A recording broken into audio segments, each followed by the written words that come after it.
So 2024 is almost to an end, and it's been a busy year for VA disability claims. I appreciate everyone who has supported this channel. Unfortunately, there's still a lot of misconceptions surrounding the VA disability system. Welcome to VA Made Easy. I'm VA career attorney and U.S. Army combat veteran Ed Farmer. Today, I'm going to discuss the biggest 8 myths about VA disability claims in 2024. If you've been denied your VA disability claim, visit me at vetlawoffice.com. Not only do I provide zealous advocacy, we have access to VA medical nexus opinions. We'll prep you before your CMP exam, and we have investigators to help you obtain those buddy statements. Sign up for a free consultation at vetlawoffice.com. But for now, let's get into it.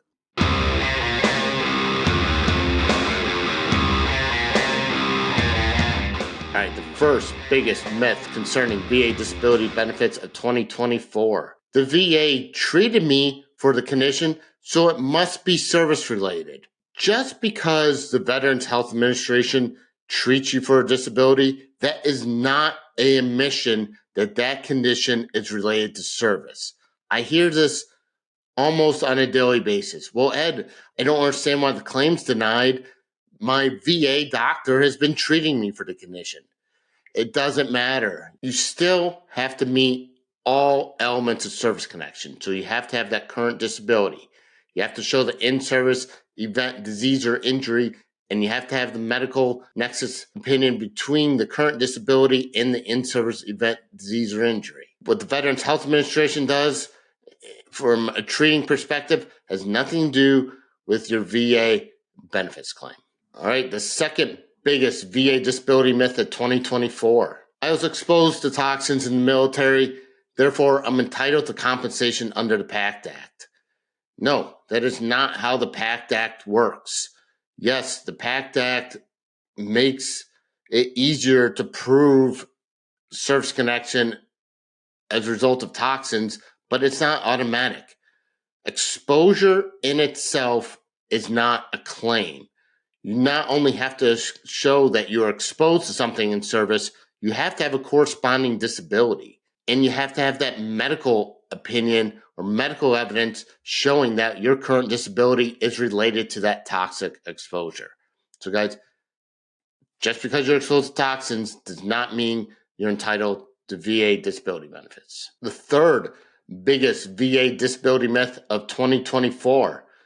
If I just get a medical nexus opinion, I'll win my claim. That's what the claim sharks want you to believe, so they could charge you a little bit more. Yeah, and sometimes a medical nexus opinion is necessary. In my opinion, though, it should be a last resort. And sometimes these medical nexus opinions that you're paying for are garbage, and they're still not going to help. They don't review the file, or they put the wrong facts in the opinion, or they don't use the right standard in their letter. There's all sorts of problems with these commercially available medical nexus opinions. So just because you have a medical nexus opinion does not mean you're going to get your claim granted. I did a whole video about issues with medical nexus opinions. I'll link it below. Check it out. The fourth biggest myth about VA disability benefits of 2024. If I have an other than honorable discharge, I'm not entitled to benefits. Not true.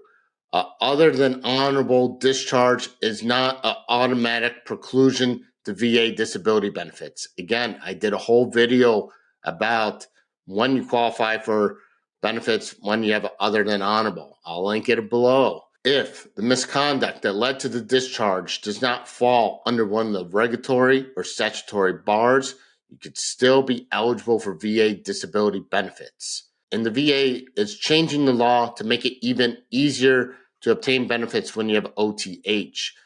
In some circumstances, if you could show that there were compelling circumstances behind the misconduct, that could be enough to remove the bar.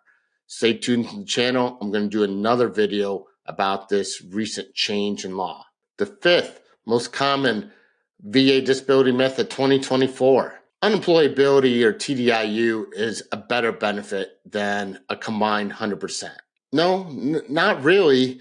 If whether you have TDIU or you have a combined 100%, they both pay exactly the same.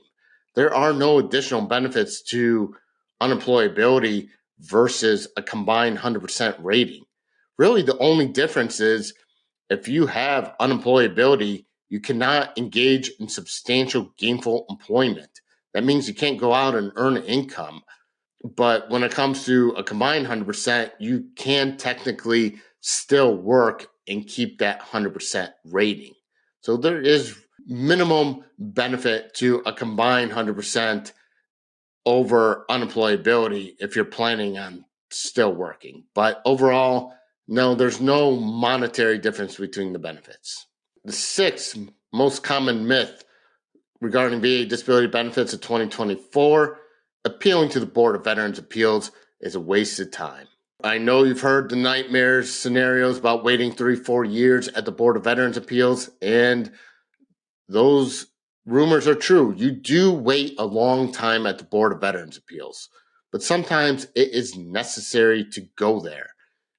If you're just spinning your wheels at the regional office and they're just denying you and denying you and denying you, it may be time to go to the Board of Veterans Appeals. Yes, you may have to wait a long time, but with good representation, you could get a very good result from the Board of Veterans Appeals judges. So don't automatically knock the Board of Veterans Appeals. Discuss it with your VA accredited representative of whether or not the Board of Veterans Appeals is the right option for you. The seventh biggest myth I've seen for VA disability benefits in 2024 is I'm the adult child of a veteran. I'm entitled to survivor benefits. If a veteran dies of a service-related condition, his surviving spouse, and in some instances, surviving children, and by children, I mean someone who's under the age of 18 or someone who's under the age of 23 and full-time in school, could be eligible for certain benefits from the VA. However, if you're an adult child of a veteran who was not disabled before the age of 18, you're not eligible for any DIC benefits. Those benefits are reserved for surviving spouses and their minor children to help take care of them after the passing of the veteran. So stop applying for DIC benefits if you're an adult child of a veteran. You're not eligible. And the eighth biggest myth concerning VA disability benefits in 2024, I can't afford an attorney to help me with my VA disability appeal. Most attorneys, including myself, who work in the VA disability arena, charge a contingency fee. That means we don't get paid unless we win the case. And we're not going to charge you 9-10 times the amount of your back pay like these claim sharks do. We have rules and regulations that govern when we could charge and how much we could charge. In some instances, for example, when I go to federal court, I don't charge the veteran at all. And that's because the government will pay my attorney's fees. So if you don't think you could afford an attorney and you need an attorney, you should talk to a VA accredited representative to see what they could do for you. And that does it, guys. I hope everyone has a happy new year. I'll be back in 2025 with some more videos. Keep liking, keep sharing, keep subscribing. And as always, you have the power to change your VA claim.